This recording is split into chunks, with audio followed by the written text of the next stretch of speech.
ஒரு பதவியே இல்லைங்க, எனக்கு ஒரு நல்ல பதவி கிடைக்கலான்னு இருக்குது, நான் போய் அதுக்கான இந்த கட்சியில போய் சேரலான் இருக்கிறேன், இந்த மாதிரி எல்லாம் இருக்கலாம்னு நினைச்சிட்டு இருந்தீங்கன்னா அதற்குண்டான வாய்ப்பையும் ஏற்படுத்தி கொடுப்பார்.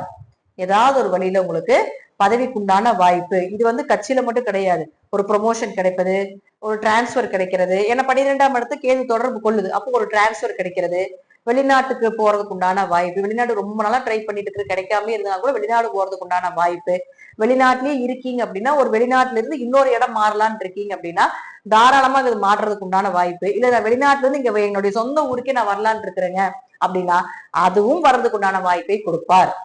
வெளிநாடு போகாதவங்களுக்கு போக வைப்பார், வெளிநாட்டுல இருந்து இங்க வரணும்னு நினைக்கிறவங்களுக்கு அதை வர வைப்பதற்கு உண்டான வாய்ப்பை இந்த கேது ஏற்படுத்தி கொடுக்கும். நிறைய அலைச்சல் இருக்கும், பயணங்கள், அலைச்சல், தீர்த்த யாத்திரை, குடும்பத்தோட சேர்ந்து கோவில் சுற்றுலா, இதெல்லாம் போயிட்டு வர்றதுக்கு உண்டான வாய்ப்பு, தெய்வ சிந்தனை அதிகமாகிறது, தூக்கம் கொஞ்சம் கெடுறதுக்கு உண்டான வாய்ப்பு, இதெல்லாமே கொடுப்பார். எதுக்கு அலைறீங்க, ஏன் அலைறீங்க, எதனால இந்த மாதிரி நடக்குது அப்படிங்கிறது எதுவுமே உங்களால கன்ஃபியூஸே பண்ண முடியாது. அந்த அளவுக்கு வேலை பழுவும் கொஞ்சம் அதிகமாகிவிடும் அப்படிங்கிறதா உண்மை. திருச்சிற்றம்பலம். தென்னாடுடைய சிவனையை போற்றி, எந்நாட்டவருக்கும் இறைவா போற்றி. அனைவருக்கும் வணக்கம். நாம் இன்னைக்கு பார்க்கக்கூடிய பதிவு என்னன்னு பாத்துட்டீங்கன்னா 2025ஆம் ஆண்டு மே மாதம் 18ஆம் தேதி மாறக்கூடிய ராகு கேது பயிற்சியை பத்தி தான் நம்ம பார்க்க போறோம். அதுக்கு முன்னாடி நம்முடைய சேனலை சப்ஸ்கிரைப் பண்ணிக்கோங்க. அதாவது ராகு பகவான் மீன ராசியிலிருந்து உங்களுக்கு கும்ப ராசிக்கும், கேது பகவான் கன்னி ராசியிலிருந்து சிம்ம ராசிக்கு சூரிய பகவானுடைய வீட்டுக்கும், ராகு சனி பகவானுடைய வீட்டுக்கும் வரப்போகிறார்.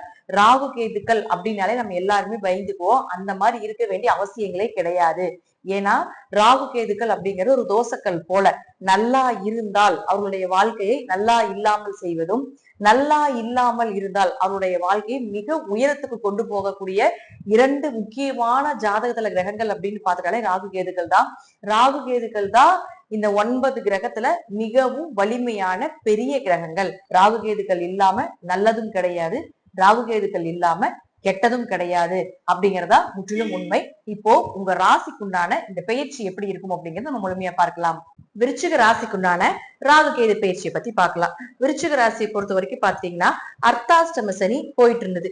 இப்போ விருச்சிக ராசிக்கு ராகுவை பொறுத்த வரைக்கும் பாத்துட்டீங்கன்னா கடந்த வருடம் 5ஆம் இடத்துலயும், கேது அப்படின்னு சொல்லக்கூடிய பாத்துட்டீங்கன்னா 11ஆம் இடத்துல இருந்தது. அர்த்தாஷ்டம சனி நடந்துட்டு இருந்ததுனால இந்த ராகு கேதுக்கள் யோகத்துலதான் இருந்துச்சு. இருப்பினும் உங்களுக்கு என்ன ஆயிருக்கு, கொஞ்சம் பண விரயங்கள், நஷ்டங்கள், குழந்தைகள் ரீதியாக, குடும்ப ரீதியாக கொஞ்சம் பிரச்சனைகள், மன பிரச்சனைகள், வந்த லாபங்கள் கையில நிக்கல, இப்படிங்கிறது நிறைய விருச்சிகத்துக்கு போயிட்டு இருக்கு. இப்போ இந்த வருடம் பாத்துட்டீங்கன்னா ராகு 4ஆம் இடத்துக்கும் கேது 10ஆம் இடத்துக்கும் வரப்போகிறார்.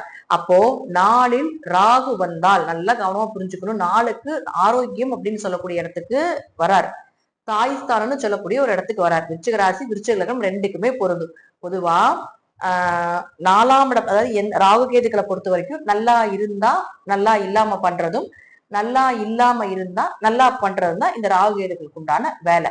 அப்போ நாளுக்கு ராகு வருதுன்னு வச்சுக்கோங்களேன், நாளுக்கு வந்துட்டாரு, அப்போ உங்களுக்கும் உங்க அம்மாவுக்கும் ஏதாவது பிரச்சனைகள் இல்லாம இருக்கு அப்படின்னா அது பிரச்சனை ஏற்படுத்திடும். நாளில் ராகு உடம்பு உபாதைகளை கொடுத்தே தீரும். அதெல்லாம் உடம்பு ரீதியாக ஆரோக்கிய ரீதியாக கொஞ்சம் கவனமா இருக்கணும். அது மட்டும் இல்லாம 6ஆம் இடத்தை தொடர்பு கொள்ளுது. அப்ப ராகு 6ஆம் இடத்தை தொடர்பு கொண்டால் கடன், நோய், வழக்கு, கேஸ் பிரச்சனை, கவர்மெண்ட் சார்ந்த எக்ஸாம் எழுதுறது, இது எல்லாமே 6ஆம் இடம் தான். வேலை வாய்ப்புகள் இதெல்லாம் 6ஆம் இடம் தான். அப்போ உங்களுக்கு கடன் இருக்கா, கடன் இல்லாம பண்றதுக்கு உண்டான வாய்ப்பு, நோய் இருக்கா, நல்ல மருத்துவரை கொடுக்கும். இப்ப இதெல்லாம் கொஞ்சம் குறைச்சுக்கணும், தேவையில்லாத பேச்சு. ஏன்னா பாம்புங்கிறது விஷம் இல்லையா, விஷத்தை கொட்டுற மாதிரி இருக்கும் மத்தவங்களுக்கு. அப்ப அதெல்லாம் கொஞ்சம் குறைத்து கொள்ள வேண்டும். உங்களுடைய பேச்சு உங்களுக்கு கரெக்டா இருக்கும், ஆனா மற்றவங்களுக்கு பாக்குறப்ப என்ன ஆகும்னா அது விஷத்தை குட்டி பேசுற மாதிரி இருக்கும். 2ஆம் இடத்தில் ராகு இருக்கு, ராகு தொடர்பு கொண்டால் பணம் கொடுக்கல் வாங்கல கவனமா இருக்கணும், பண இழப்புகள் உண்டு.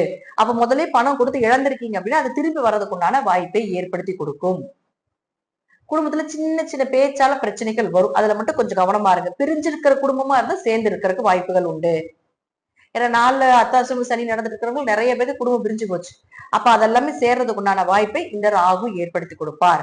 அடுத்தது கேது. கேதுவை பொறுத்த வரைக்கும் பாத்துட்டீங்கன்னா உங்களுடைய ராசிக்கு 10ஆம் வீட்டுல இருக்காரு. 10ங்கிறது தொழில் ஸ்தானம், 10ங்கிறது கர்மஸ்தானம், 10ங்கிறது பதவி.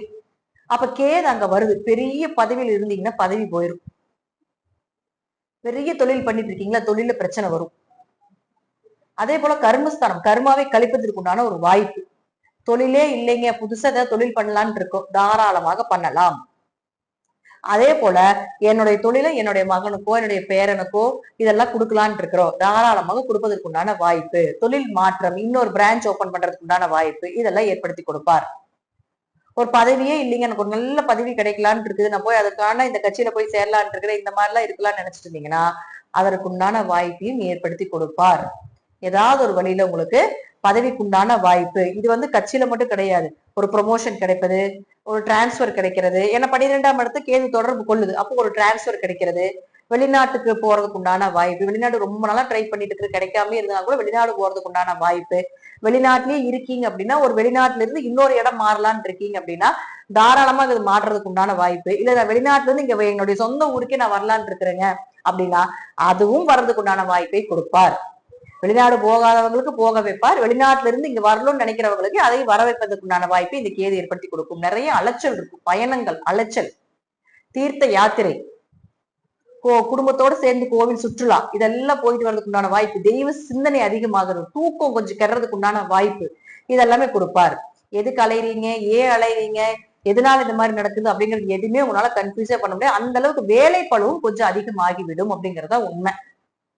அப்ப கேதுவை பொறுத்த வரைக்கும் பாத்தீங்கன்னா அடுத்தது அவர் பார்க்கக்கூடிய வீடு 8ஆம் வீட்டை தொடர்பு கொள்ளுது. அப்ப 8ஆம் வீட்டை கேது தொடர்பு கொண்டால் திடீர் பணவரவு, திடீர் அதிர்ஷ்டங்கள் இதெல்லாமே கிடைக்கும்.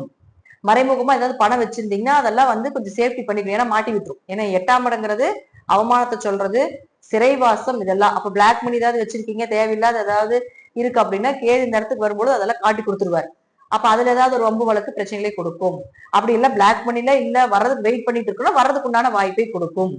ஏன்னா 8 அப்படிங்கிறது நல்லதும் பண்ணும் கெட்டதும் பண்ணும். இது வந்து 8க்கு மட்டும் ஒரு விதி. 8ஆம் இடம் வந்து தூக்குனா பெரிய அளவுக்கு தூக்கிடும், இறக்குனா கீழே பெரிய அளவுக்கு இறக்கிடும். அது அவங்க ஜாதகத்துல 8ஆம் இடத்து அதிபதியும் சனியை பொறுத்தும் தான் எல்லாமே. அப்ப 8க்கு கேது தொடர்பு கொள்கிறார் என்றால் மறைமுகமான ரகசியங்கள் எல்லாமே வெளியே கொண்டு வர போகிறார். நீங்க என்னெல்லாம் மறைச்சு மறைச்சு வச்சிருக்கீங்களோ அதெல்லாம் வெளியே கொண்டு வரதுக்கு உண்டான வாய்ப்புகளை ஏற்படுத்தி கொடுப்பார்.